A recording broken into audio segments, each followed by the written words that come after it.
ஆண்டவரும் உலக இரட்சகருமாகிய இயேசு கிறிஸ்துவின் இனிதான நாமத்தில் உங்கள் யாவருக்கும் என்னுடைய அன்பின் ஸ்தோத்திரங்கள். நாம் கண்களை மூடி ஆண்டவருடைய முகத்தை நோக்கி பார்ப்போம்.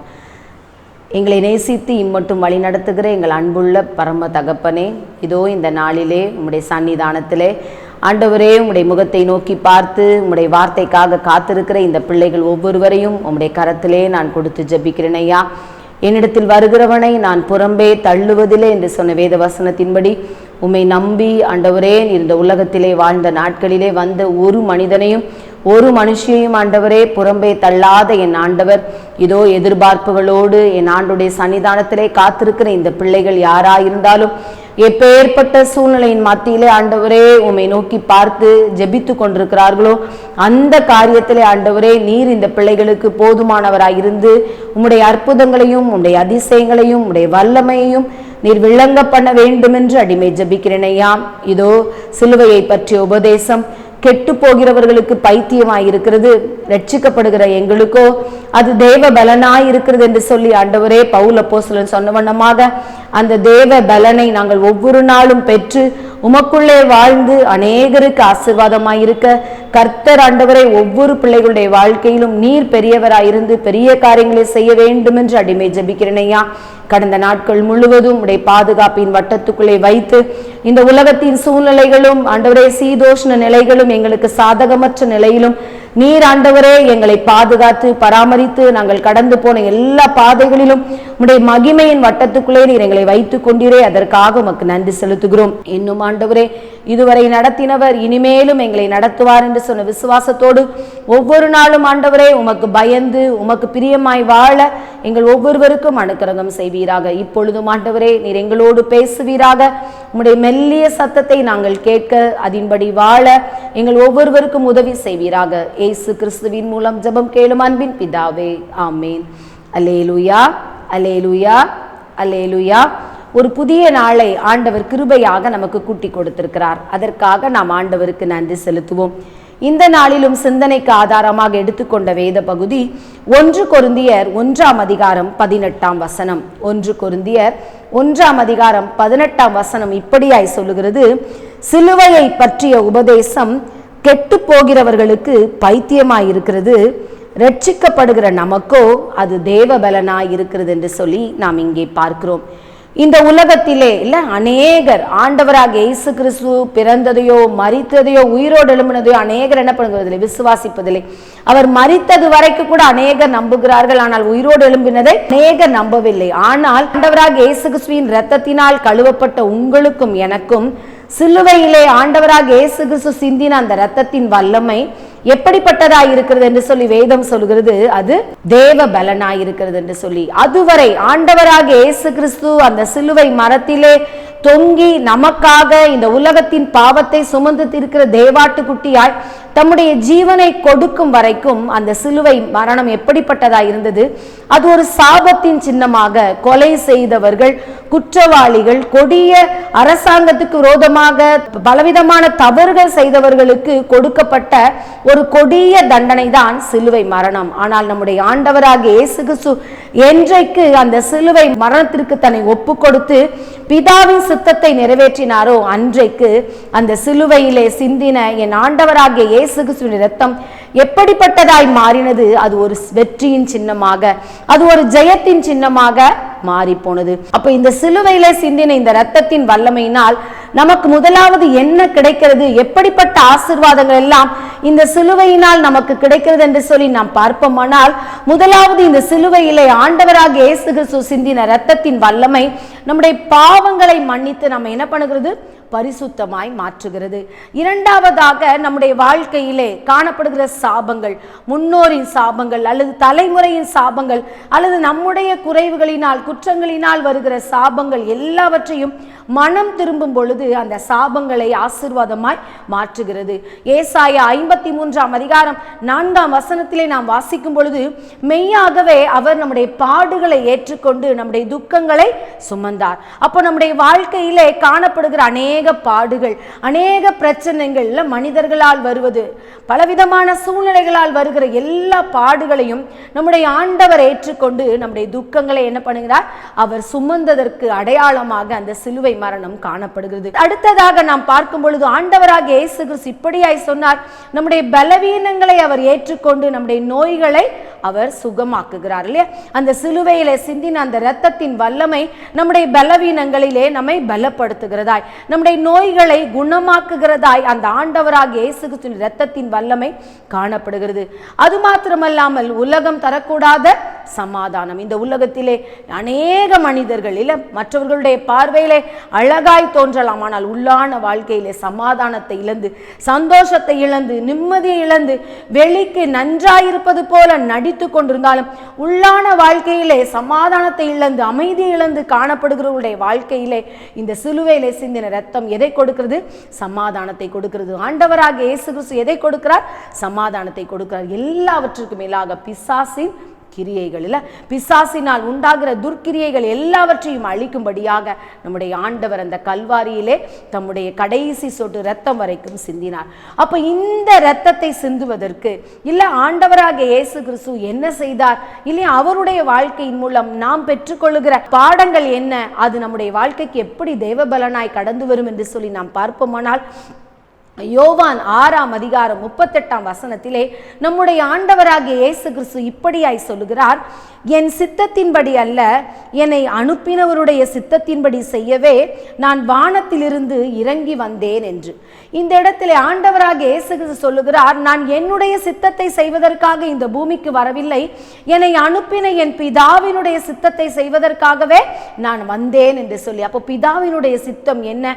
யோவான் 3ஆம் அதிகாரத்திலே நாம் வாசிக்கும் பொழுது, தேவன் தம்முடைய ஒரே பேரான குமாரனை விசுவாசிக்கிறவன் எவனோ அவன் கெட்டு போகாமல் நித்திய ஜீவனை அடையும்படிக்கு அவரை தந்தருளி இவ்வளவாய் உலகத்தில் அன்பு கூர்ந்தார். இல்ல, இந்த உலகத்தில் இருக்கிற ஒரு மனிதனும் கெட்டு போகக்கூடாது, ஒரு மனுஷியும் கெட்டு போகக்கூடாது, எல்லாரும் ரட்சிக்கப்பட்டு அந்த பரம அழைப்பின் பந்தய பொருளுக்காக அந்த நித்தியமான வாழ்வை பெற்றுக்கொள்வதற்காகவே பிதாவாகிய தேவன் தன்னுடைய குமாரனை மரிக்கும்படியாய், இந்த உலகத்திலே ஜீவனை கொடுக்கும்படியாய், இரத்தம் சிந்தும்படியாய் அனுப்பினதுதான் பிதாவின் சித்தம்.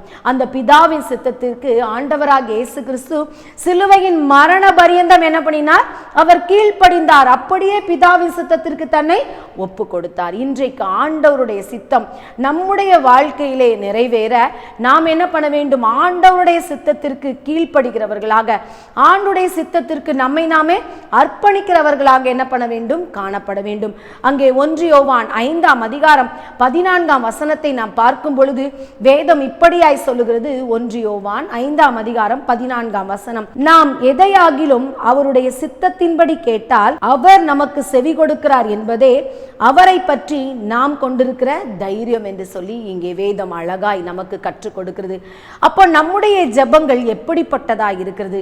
ஆண்டவருடைய சித்தத்தின்படி நாம் ஜெபிக்கும் பொழுது, ஆண்டவருடைய சித்தத்தின்படி நாம் வேண்டுதல் செய்யும் பொழுது ஆண்டவர் என்ன பண்ணுகிறார்? நம்முடைய ஜெபத்திற்கு பதில் கொடுக்கிறார் என்பதுதான் நம்முடைய தைரியம் என்று சொல்லி இங்கே நாம் வேதத்திலே அழகாய் வாசிக்கிறோம். அப்போ நம்முடைய தைரியம் அல்லது நம்முடைய தேவபலன் எதுவென்றால், தேவனுடைய சித்தத்தின்படி நாம் ஜெபிக்கிறவர்களாய் எல்லா சூழ்நிலையிலும் நாம் என்ன பண்ண வேண்டும்? காணப்பட வேண்டும்.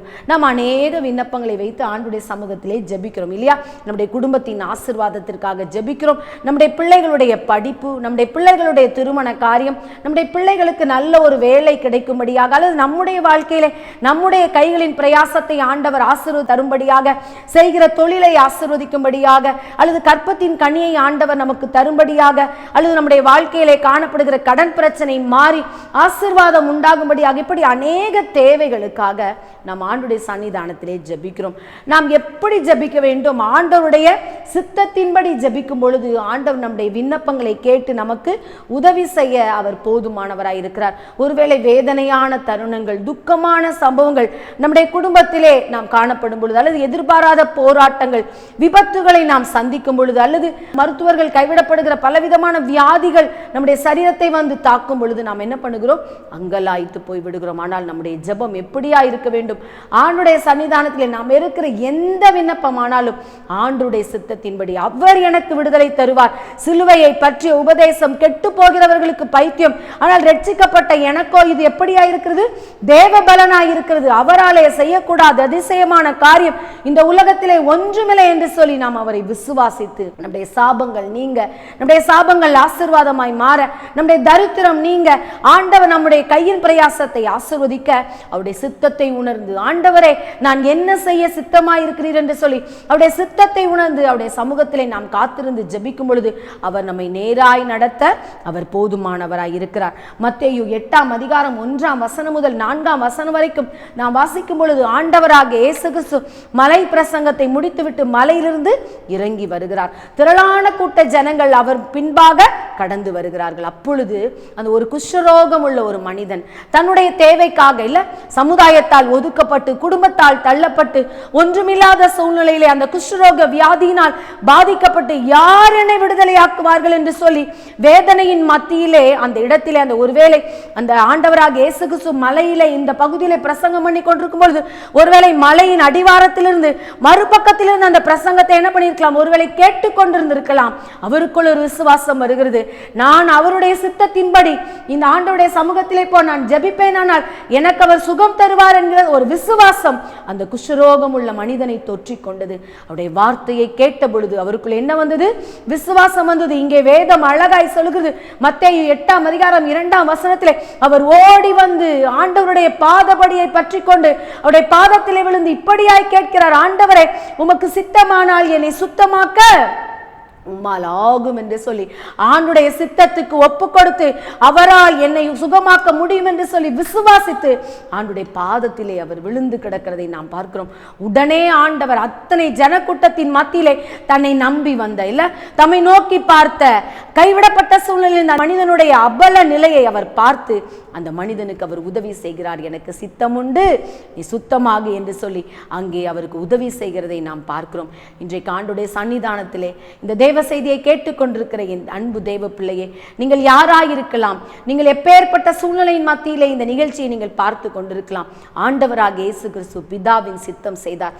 அவர் மரண பரியந்தம் கீழ்ப்படிந்தவர் ஆகி இல்ல, பிதாவின் சித்தத்தை நிறைவேற்ற அவர் தன்னைத்தானே தாழ்த்தின வண்ணமாக ஆண்டவர் நம்முடைய வாழ்க்கையிலே அவருடைய சித்தத்தை, நம்முடைய விண்ணப்பத்தை ஏற்று அவருடைய சித்தத்தை நம்முடைய வாழ்க்கையிலே நிறைவேற்ற வேண்டும் என்றால் முதலாவது நாம் ஆண்டுடைய சமூகத்திலே அவருடைய சித்தத்தின்படி ஜெபிக்கிறவர்களாக, அவருடைய சித்தத்துக்கு கீழ்ப்படுகிறவர்களாக, அவருடைய வசனத்தை விசுவாசித்து அதன்படி நடக்கிறவர்களாக நாம் காணப்படும் பொழுது ஆண்டவர் தேவ பலனாய் அந்த சிலுவையிலே சிந்தின இரத்தத்தின் வல்லமையினால் நம்முடைய சூழ்நிலைகளை அவர் மாற்ற போதுமானவர், நம்முடைய பிரச்சனைகளை அவர் மாற்ற போதுமானவர்.